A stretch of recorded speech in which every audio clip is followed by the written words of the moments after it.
सर्वांना नमस्कार मित्रांनो, आज आपण टेट एक्झाम 2025 की जी आता परीक्षा येणार आहे मे जूनच्या दरम्यान संदर्भात व्हिडिओ देतो। तुम्ही थंबनेलवर पाहताय 60 दिवस अभ्यास कसा करावा, ऑनलाईन करू का ऑफलाईन करू, या संदर्भात हा व्हिडिओ तुमच्यापर्यंत घेऊन येत आहे मित्रांनो। त्यासाठी सर्वांनी आपल्या या व्हिडिओला लाईक करा, चॅनलला सबस्क्राईब करा आणि व्हिडिओची लिंक सर्वांना शेअर करा। ठीक आहे, मी हाडकी सर। हा व्हिडिओ घेऊन येण्यामागचे एकच कारण मित्रांनो, आपण टेटचं नोटिफिकेशन येणार त्या संदर्भात अभ्यासाला लागलेलो आहे मित्रांनो। आणि ऑफिशियल नेट जी काही नोटिफिकेशन आहे ती काही दिवसातच येईल, 4-5 दिवसात। तुम्ही स्क्रीनवर पाहता मित्रांनो, अशा पद्धतीने आपले बरेच कॅन्डिडेट की जे ऑनलाईन स्वरूपात अभ्यास करत आहेत। आपला आजचा विषय आहे की अभ्यास नेमका ऑनलाईन करायचा का ऑफलाईन करायचा। ऑनलाईनचा अर्थ तुम्हाला समजला असेल मित्रांनो की प्रत्येक जण आता यूट्यूबवर आहे, कोणी क्लास जॉईन केलेले आहेत, कोण डेमो लेक्चर पाहते। तर ठीक आहे, तुम्ही क्लास लावलाय, छान गोष्ट आहे, परंतु माझं एक सांगणं आहे मित्रांनो की तुम्ही जो काही ऑनलाईन क्लास असेल किंवा काय असेल तर त्यामध्ये गुंतून राहू नका। हे पहा की दिवसभर तुम्ही मोबाईल, कुठे अभ्यास घेत असतात तेथेही मोबाईल, आणि लेक्चर पाहताय, लाईव्ह लेक्चर पाहताय, रेकॉर्डेड लेक्चर पाहताय। ठीक आहे, हे कुठेतरी तुम्हाला तिथेच थांबावं लागणार आहे, कायमचं नाही। दिवसभरामध्ये मित्रांनो तुम्ही 2 तास 3 तास निश्चितपणाने तुम्ही तुमचे काय ऑनलाईन बॅच असतील किंवा तुमचं बाकी काय असतील रेकॉर्डेड लेक्चर वगैरे, तर ते ठीक आहे, ते पहा, परंतु त्याचा सराव करायला तुम्हाला निश्चितपणाने गरजेचं आहे। आणि ह्या संदर्भातच मी हा व्हिडिओ तुमच्यापर्यंत घेऊन येतो मित्रांनो। बरेच असे आपले विद्यार्थी आहेत, बरेच उमेदवार आहेत की ते आता सध्या फक्त मोबाईल, यूट्यूबवरतीच, आणि जे काय आहे ते सगळं दिवस रात्र फक्त मोबाईलवरतीच। थांबा, तुम्ही पाहिले असेल मागे आजही कितीतरी कॅन्डिडेट आहेत की रात्रभर नुसते मोबाईलवर। थांबा कुठेतरी, ह्यांनी तुमचा अभ्यास पूर्ण होणार नाही निश्चितपणाने, मी सांगतोय। हा, तुम्ही रात्रभर म्हणजे तुम्ही दिवसभर ते रात्रभर नुसता मोबाईलवर टेटचा अभ्यास करताय नाही।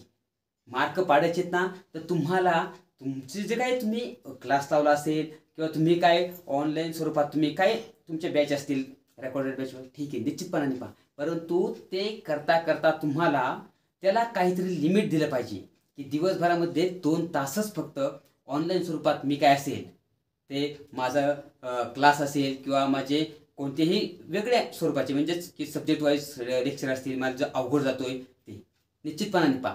परंतु तुम्हाला सगळ्यात महत्त्वाचं आहे तर जे काय तुम्ही पाहताल त्याच्यावर तुम्हाला ॲनालिसिस करून, त्याचा सराव करून जे काय आहे ते तुम्हाला पदरात पाडायचे। तुम्ही क्लास लावलाय, तुम्ही सगळे तुम्हाला त्या ऑनलाईन स्वरूपातून तुम्हाला हे पहा, स्क्रीनवर पहा, ऑनलाईन स्वरूपातून तुम्हाला पुस्तकामध्ये पण आज येण्याची गरज आहे।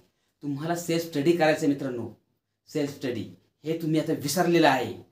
मग त्यासाठीच मी तुमच्यापर्यंत आलो मित्रांनो। टेट संदर्भात तुम्हाला निश्चितपणाने चांगले मार्क पडतील, परंतु ते कधी पडतील तर ज्यावेळेस तुम्ही ऑनलाईन अभ्यास करताय, त्याचं ज्यावेळेस तुम्ही त्याचं ऑफलाईन स्वरूपात म्हणजे तुम्ही तिची प्रॅक्टिस वर्क करता। स्क्रीनवर पहा, तुम्ही आता जे काय ना कम्प्युटर मोबाईलवरून ऑनलाईन स्वरूपातून थोडं तुम्ही बाहेर या।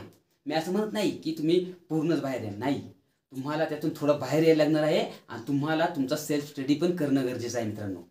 सेल्फ स्टडी बेटर स्टडी हे तुम्हाला करायचे मी कितीतरी वेळा सांगितलेलं आहे मित्रांनो, आणि त्या संदर्भात मी ही लाईव्ह तुमच्यापर्यंत घेऊन येतोय। त्यामुळे निश्चितपणाने तुम्ही ह्याचं काहीतरी मी जे बोलतोय त्याचं मनावरती घ्या, आणि जे कोण आजपर्यंत नुसतं मोबाईलवरतीच किंवा लॅपटॉपवरतीच अभ्यास करत असतील त्यांनी सोडा, आणि त्यांनी निश्चितपणाने इकडे पहा, तुम्हाला आता गरज आहे ती प्रॅक्टिसची। आणि प्रॅक्टिस कधी तर तुमचं ऑफलाईन ज्यावेळेस तुमचा अभ्यास असेल त्यावेळेस तुम्ही प्रॅक्टिस करू शकताय।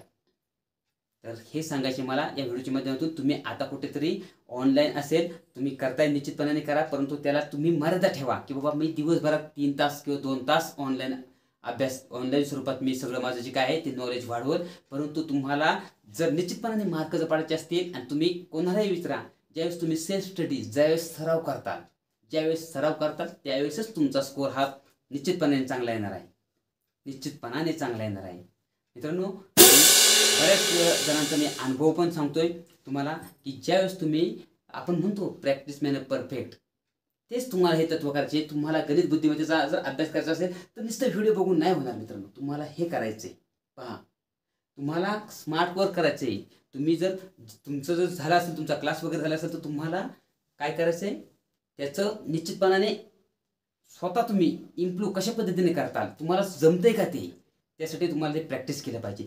फक्त आम्ही मोबाईलवर किंवा काय लाईव्ह व्हिडिओ असतील किंवा काय डेमो व्हिडिओ असतील ते पाहतोय आम्ही दिवसभर, नाही.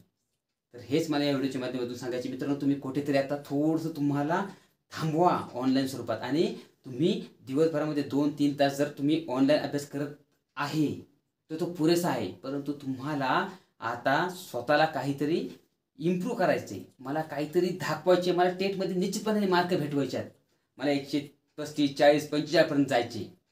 तर नुसतं व्हिडिओ पाहून आणि ऐकून नाही मित्रांनो. त्यासाठी तुम्हाला तुमचं पण काहीतरी त्याला देणं आहे. त्यामुळे तुम्ही निश्चितपणाने सराव करा. जे काही मॅथ्स रिजनिंगचे उदाहरणं असतील तुम्ही यूट्यूबवर पाहताय, काय तुम्हाला त्यांच्या भेटले असतील PDF वगैरे काय, तर ते निश्चितपणे ते सोडवायचा प्रयत्न करा. म्हणजेच प्रॅक्टिस करा. हे मला या व्हिडिओच्या माध्यमातून सांगायचे. प्रॅक्टिस तुम्ही करा. आणि ही जी काय थर्ड टेट आहे त्याचं नोटिफिकेशन येत्या 5 ते 6 दिवसामध्ये येणार आहे. बघा, तुम्ही पाहू शकता. तुम्हाला काय करायचे, फक्त जस्ट स्टडी आणि फक्त रिवाईज करायचं. आता फक्त तुम्ही क्लास वगैरे केले असतील, तुमचं डेमो लेक्चर चालू आहे, तुम्हाला आपल्याला घटक समजत नसेल तर तो तुमचं चालू आहे, अवघड घटक वगैरे चालू आहे, पण तुम्हाला तो रिवाईज पण करायचा आहे. फक्त पाहून नाही, तो प्रत्यक्षात तो तुम्ही ज्यावेळेस स्वतः तुम्ही सोडवायला घेतील तो घटक कोणता असेल, रिजनिंगचा असेल किंवा कोणताही असेल, ते तुम्हाला रिवाईज करायचं आहे. बाबा मला येते का, मला मोबाईल पाहते, समोरचा व्यक्ती सांगतोय मग मला जमतंय नाही, पण एखादं उदाहरण तुम्ही घ्या आणि ते तुम्ही सोडवायचा प्रयत्न करा. ज्यावेळेस तुम्ही या गोष्टी करताना त्यावेळेसच तुम्हाला निश्चितपणे तुमचा स्कोर निश्चितपणे चांगला येणार आहे मित्रांनो. मी हाडकेचा मी कायम तुमच्यासाठी वेळ देतोय, तुम्हाला पॉझिटिव्ह करण्याचा. म्हणजे मी प्रत्येक वेळेस व्हिडिओच्या माध्यमातून सांगतो तुम्हाला, अजिबात नाही IBPS पॅटर्न अजिबात अवघड नाही. फक्त आपण आणि काही व्यक्तींनी फक्त 1-2 घटक हे अवघड आहेत म्हणून पूर्ण IBPS अवघड आहे, काही नाही. मराठी व्याकरण मित्रांनो एकदम सोपं आहे. काय त्याचं काय आहे त्या मराठी व्याकरणामध्ये, सोपं आहे. त्यानंतर मानसशास्त्र, जे तुमचे उपयोजनात्मक प्रश्न आहेत मित्रांनो, त्यामध्ये तुम्ही थिंकिंग बेसवर ते प्रश्न सोडू शकताय. मित्रांनो पुन्हा एकदा सांगतो, हा आपला यूट्यूब चॅनल आहे हाडके सर. या चॅनलला सबस्क्राईब करा, व्हिडिओला पण लाईक करा आणि लिंक पण शेअर करा. तर ह्या व्हिडिओच्या माध्यमातून हेच सांगतो मित्रांनो तुम्हाला मी, की तुम्ही कुठेतरी आता ऑनलाईनच्या स्वरूपात तुम्ही जो अभ्यास करताय ना तो तुम्ही निश्चितपणे करा, पण दिवसभर तुम्ही ऑनलाईनमध्ये गुंतून जाऊ नका. ऑनलाईनमध्ये दिवसभर गुंतून जाऊ नका. तुम्हाला त्या ऑनलाईनचं ऑफलाईनमध्ये पण तुम्हाला त्याचं ट्रान्सलेशन करता आलं पाहिजे. आता ट्रान्सलेशनचा अर्थ तुम्ही घेऊ नका मित्रांनो तसा. पहा मित्रांनो, हे 60 दिवस आहेत आपल्याकडे, अजून 60 दिवस.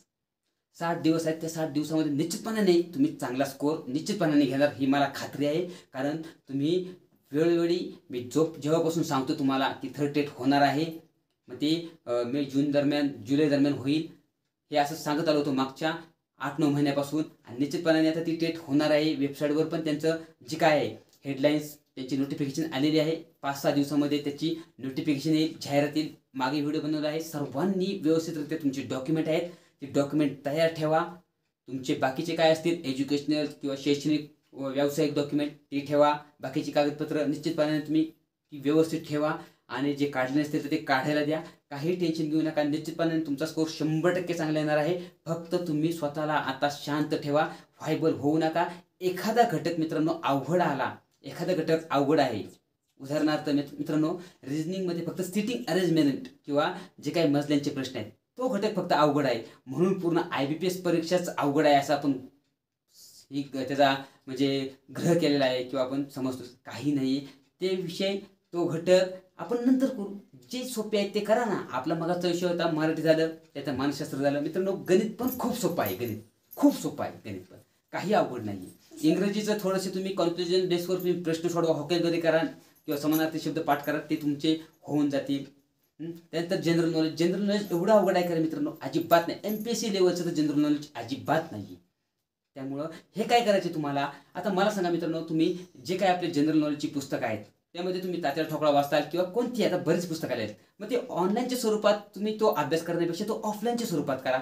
तुम्ही फक्त माझं एकच मनापासून इच्छा आहे मित्रांनो, फक्त एकच, की तुम्ही जो काय दिवस घालवताय ऑनलाईनमध्ये, ऑनलाईन यूट्यूबवरती वेगवेगळे लेक्चर पाहताय तुम्ही, काय तुमचे असतील तुमचे सबस्क्रिप्शन वगैरे, ठीक आहे ते करा, पण त्याला पण तुम्ही लिमिट ठेवा मित्रांनो, की दिवसभरात मी फक्त 2 ते 3 तासच हा अभ्यास करेल, परंतु बाकीचे 5-6 तास मी अभ्यास हा माझा जो काय असेल तो सेल्फ स्टडी असेल. त्यामध्ये जनरल नॉलेज असेल, मानसशास्त्राचे असेल, काय त्यानंतर इंग्लिशचं थोडं काय असेल, बाळासाहेब शिंदे सरांचं पुस्तक किंवा इतर कोणाचं व्होकॅब्युलरीसाठी, त्यानंतर अजून असेल गणिताचं कोकिळा प्रकाशनचं पुस्तक आहे ते आहेत ना. रिजनिंगसाठी मी निश्चितपणाने सांगतो, तुम्ही जो क्लास लावला असाल तो निश्चितपणाने पूर्ण करा.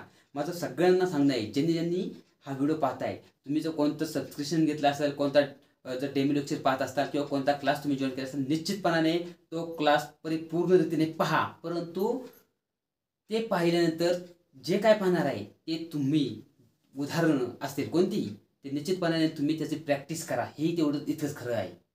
तुम्हाला जे काय पाहणार आहे त्याचा तुम्हाला सराव करणे गरजेचं आहे. म्हणून मी सांगतोय, तुम्ही जे पाहताल ते दुप्पट तुम्ही सराव करा, हे सांगायचे मला. आणि मित्रांनो, जाता पुन्हा एकदा सांगतोय मी, की तुम्हाला आता जे काय तुम्ही तुमचा वेळ सोशल मीडियावर घालवताय, तुम्ही तो थोडासा कमी करा आणि सेल्फ स्टडीला तुम्ही तुमच्या महत्त्व द्या. मित्रांनो, तुम्ही तुमच्या सेल्फ स्टडीला महत्त्व दिलं तरच तुमचा स्टेटमध्ये निश्चितपणाने स्कोर येणार आहे. मी पुन्हा एकदा विनंती करतो सर्वांनी, निश्चितपणाने उद्यापासून मला असं वाटते की तुम्ही निश्चितपणाने तुमचा सेल्फ स्टडी चालू करताल. जास्तीत जास्त तुम्ही महत्त्व तुमच्या अभ्यासाला निश्चितपणाने देतात. आणि तुम्हाला पुन्हा एकदा सांगतो की टेट परीक्षा मे एंडिंगपासून सुरू होईल, जूनमध्ये होईल. 10 ते 15 दिवस पेपर जातील. बराच मोठा हा जो काय आहे लॉट आहे परीक्षेसाठी आहे. जवळजवळ 3 लाखाच्या पुढे परीक्षार्थी आहेत. असं समजू नका की बाबा परीक्षार्थी एवढे आहेत म्हणजे आता आमचं कसं होईल, काही नाही. निश्चितपणे तुम्ही अभ्यास चालू ठेवा आणि करता, हे मलाही खात्री आहे.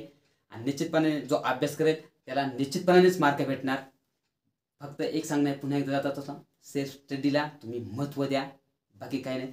ठीक आहे, सर्वांनी आपल्या चॅनलची लिंक शेअर करा, चॅनलला सबस्क्राईब करा आणि लाईक करा. धन्यवाद.